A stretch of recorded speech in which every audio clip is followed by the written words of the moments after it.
Okay. Well, they're always interesting. But we have the Three of Cups, which is about celebration.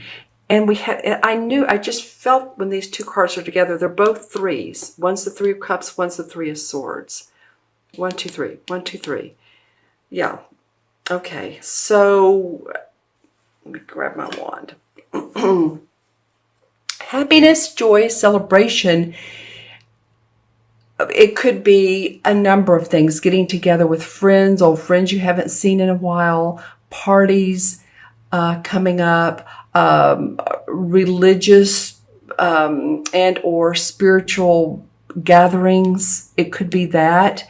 And then here's the Three of Swords that says, but my heart has been broken, or I've, how do I want to say this with this particular card? I almost don't want to look at this. The textbook is getting over a broken heart.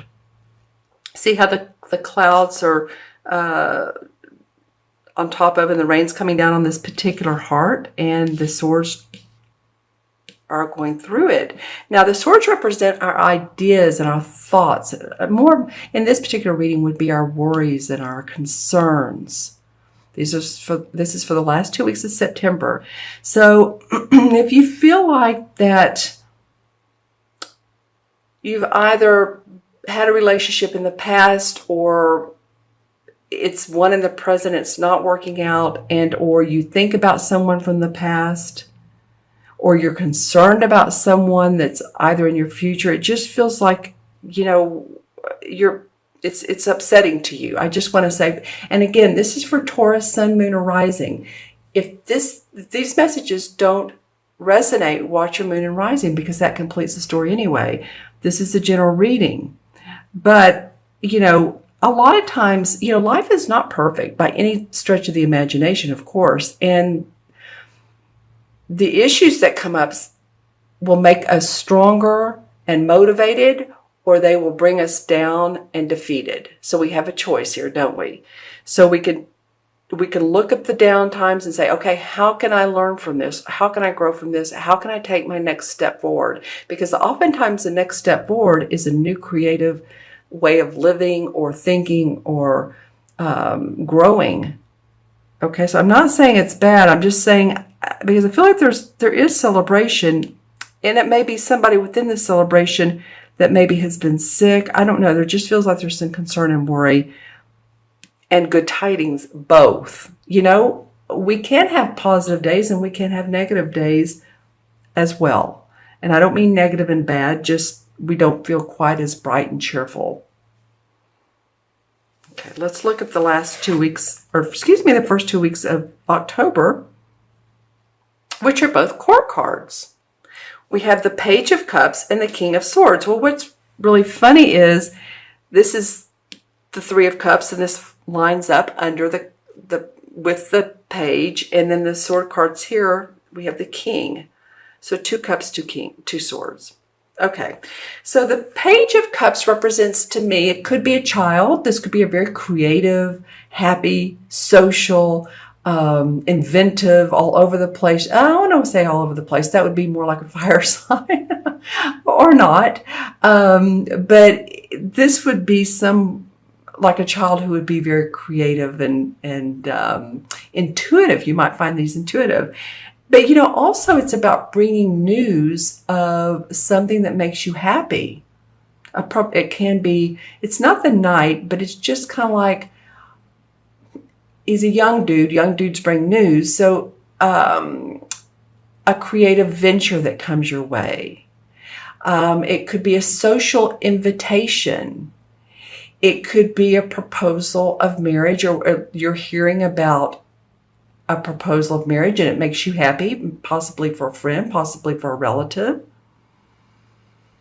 Something's coming up, though, that's going to feel good to you. This King of Swords, he represents a lot of intellectual stability. Intellectual stability. He is like a professor. He would be like a business owner who makes decisions quickly. He leans to the left a little bit. So he's not so strict in his ways as the queen. You know, the queen is sharp and she's definite and she's uses her mind quite a bit. The king is settled on his throne. And I'm not saying anything against the queen. I'm just saying the differences in the two. And this card represents an air sign. That would be Libra, Gemini, or Aquarius, sun, moon, or rising. So who in your life, because I'm not sure that these cards, this could be this person here that you're concerned about or that you've been in a relationship with, or this person could come into your life and say, this is what I think you should be doing. They might be very opinionated, but I don't think so much so. I think that they're going to be more tender than they are going to be stern. I think they're going to be more balanced. And I think this king could give you some awfully good advice because you have something coming up here that's like a child and this is emotional. This is an emotional feeling. This is very much an intellectual mind feeling, making decisions, feeling sharp about your decisions. So maybe something comes up and then you're like, okay, I'm going to do that. I'm going to take on this new project. I'm going to move. I'm going to take on this opportunity. I'm going to go out with this person and have a good time. You know, many of those things can come up. So let's take a look at the transition card for you guys. It's interesting, the Hanged Man. And the Hanged Man represents a time period, a transition period when we're looking at things, looking at our life, or some situation in our life in 180 degree different than what it normally is. You could be flip-flopping and saying, no, wait a minute.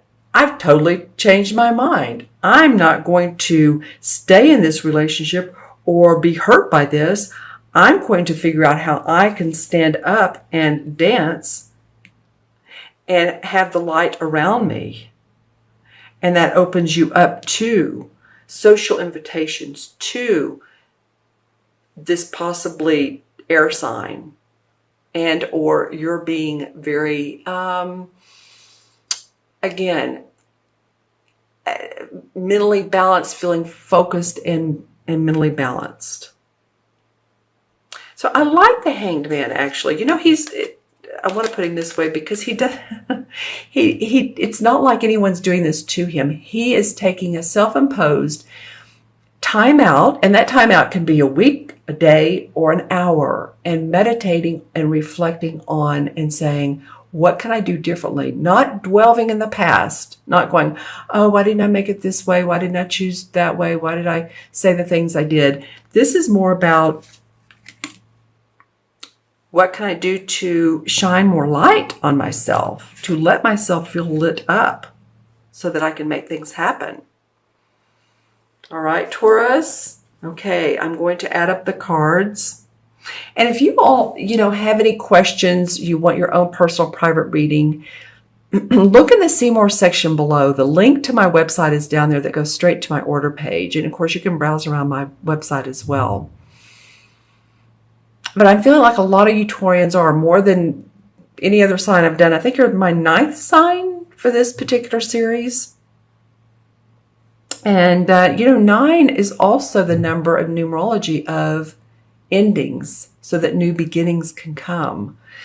9 life paths understand compassion and completion. They've seen a lot of trauma in their life. I understand that.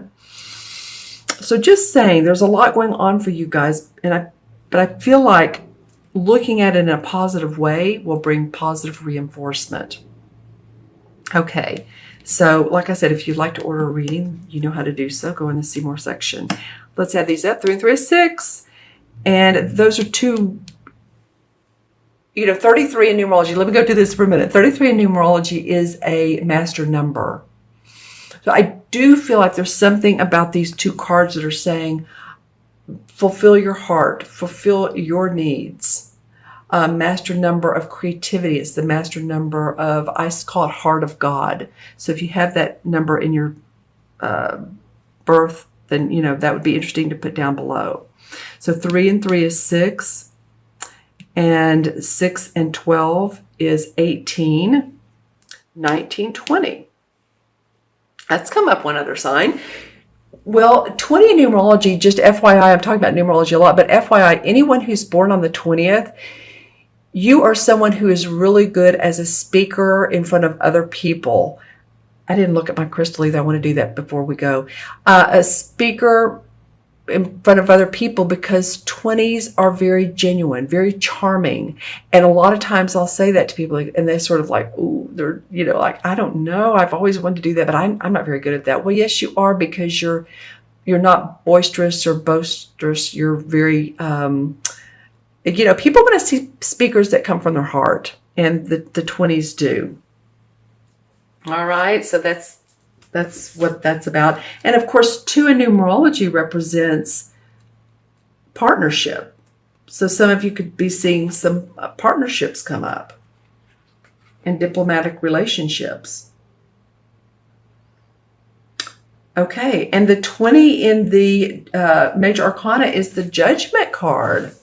So this has to do with, the day of reckoning, what we've seen that has worked and what we have seen that's not worked, and taking what has and really eyeballing it, and it's like, wow, this is amazing. It's the rebirth. If you think of the card, the Judgment card, it normally has